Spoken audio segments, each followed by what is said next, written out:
Hey guys, welcome back to our YouTube channel. So today's gist is on Kiitan Bukola, who was dragged by a popular blogger on Instagram called Gist Lover for having an affair with a married man, and this said married man is said to have abandoned his kids and wife abroad, and he has refused to pay their school fees nor send money for their upkeep. The legal wife of Mr. Orlando, who is said to be residing in the United States, called out this man for not doing his responsibility over his children, and yes, they didn't request to travel abroad. He insisted that they all moved out to the United States, and we know how expensive things are over there: school fees, house rent, and other money for upkeep. We all know how expensive it can be, especially their taxes over there. And this is the reason why the wife has decided to call out her husband for failing in his duties and responsibility as a father and as a husband, but rather he decided to come down to Nigeria to lavish his said money on girlfriends and on women. According to this popular blogger called out Kiitan, Mr. Orlando, and then the wife, adding a caption saying, and I quote, "Hello twe Otu fight for soon start between actress Kiitan B and blogger IREKE Onigbinde." According to our source, Orlando, who is the one funding Kiitan lifestyle now, the party she did recently, now Orlando be the highest sponsor for the party, although other main boyfriend sponsors too, because Orlando no be the main bowler, na sugar daddy level with him belle wey be like Santa Claus own. Now that belle Kiitan go rub and fiam money don't come out. What led to the dragging be say Orlando legal wife, although both are not in good terms, heard that ExxonMobil paid Orlando some huge amount of money, and Orlando left she and her 3 kids for America. In Jennifer's voice, come home, come they do Father Christmas for all the yeye britches. Now one of the big sister for Nollywood carry arrange Kiitan for Orlando buy range inside the money safe and refused to pay his children's school fees and give them money for upkeep. Attached is the chat of Orlando and one of his kids, where he told the kids, "Fuck you for asking him money." The wife is threatening fire and brimstone on WhatsApp. She talks say bottles go soon they fly about and make una go buy popcorn and Fanta. If una sha don't start the fight, make una no let blood stain my white toe. Wow, I come in peace. End quote. This was the popular blogger calling out Kiitan, Mr. Orlando, and his legal wife over the issue of him not being responsible for his children's welfare. In Mr. Orlando's defense, as soon as he saw this publication made by the popular blogger, he came out, said his own side of the story, letting the whole world know that his wife is just lying and she's doing all of this just for popularity and just to gain fame on social media. Well, the man took out time to share his own chat as well, letting the world know that the reason why he said "fuck you, Tani," that's the name of the child in question, is that he knows way too well that the person behind the phone typing wasn't his daughter. How can his daughter personally introduce herself to him, knowing fully well that he has this daughter's phone number saved on his phone?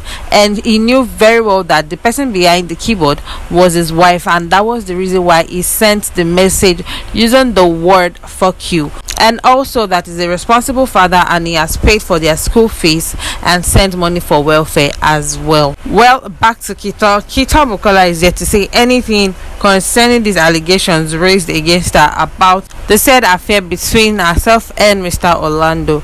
Recalling that Kiitan Bukola shared her experience when she was a young child of age 10, how she was molested sexually and raped by a pedophile, and this was the reason why she became an addict to alcohol. She said she couldn't be intimate with any man, that is sexually intimate with any man, if she wasn't high on alcohol, but then she's trying to work on that part and aspect of her life. She even went ahead to produce a movie that revolves around her experience as a 10-year-old when she was defiled by an adult who is considered a brother. Well, she said in an interview with Saturday Beats, she said and explained the reason why she started drinking and became an alcohol addict. She said, and I quote, "I cannot remember what age I started taking alcohol, but I started drinking beer in secondary school. My mom did not know about this habit and my father did not live with us. Drinking is an addiction for me. I find it difficult to make love without getting high because of my rape ordeal. That way I can do whatever I want. Also, I have to really share a close bond with my partner before I can get intimate. Sometimes I feel irritated, angry, and paranoid for no reason. I still get flashes from the incident. I can picture his face clearly. However, I am really trying my best to stop my drinking habits. People close to me know I always have alcohol drinks around me. I don't want to tell anyone my story at that time because of my fears of being stigmatized or ridiculed. That was what prompted me to make a movie about my experience 23 years later. I want victims to have the courage to speak out. The incident happened at Okebola in Ado-Ekiti. Meanwhile, I had another bad experience with a guy some years back. We were in a long distance relationship, but he came to Nigeria after a while. I had gone to see my mom in Ondo State, and he was in Akure, the capital state, at the time. We spent some time together, and when it was getting late, I asked him to drop me at the park. However, he cajoled me, and we stayed back in his house. He tried to have sex with me, and when I refused, he slapped me very hard. I told him it was the time of my menstrual cycle, but he insisted that he wanted to confirm. He later confirmed and apologized. I did not sleep till 5 a.m. when I left his house the next day. This happened in 2006 or 2008. I have been more careful since then. Kiitan explaining her ordeal on how she became a drunkard and also how she almost had another experience of rape with another guy she said she was in a relationship with.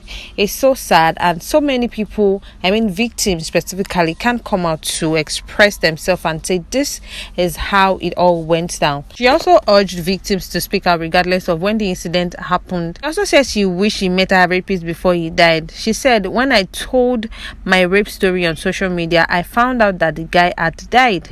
I was told he was killed during a robbery. I was hoping to meet him and I would have paid him back for what he did to me. I knew the identity of my rapist, so I told my family friend about it, who then informed me that the rapist had died. Another person also confirmed the story to me after I spoke out about the incident. I think my career also helped me to speak out because I could make a film out of it." End quote. The reason why most sexually assaulted victims do not like to come out is because eventually society tends to blame them, asking them questions like, what were you wearing? What were you doing? What time was it? How did you manage to get to this person's place? Or you asked for it, you called for it. Now, this is Kiitan letting us know that she was only 10. What could be so attractive about a 10-year-old child?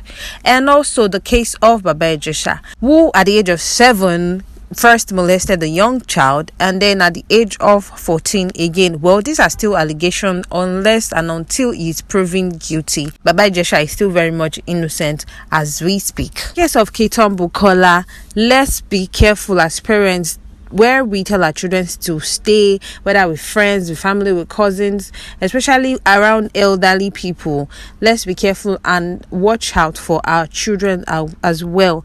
Well, guys, there you have it. Do not forget to like, subscribe, and drop a comment in the comment section below. Thank you. Bye.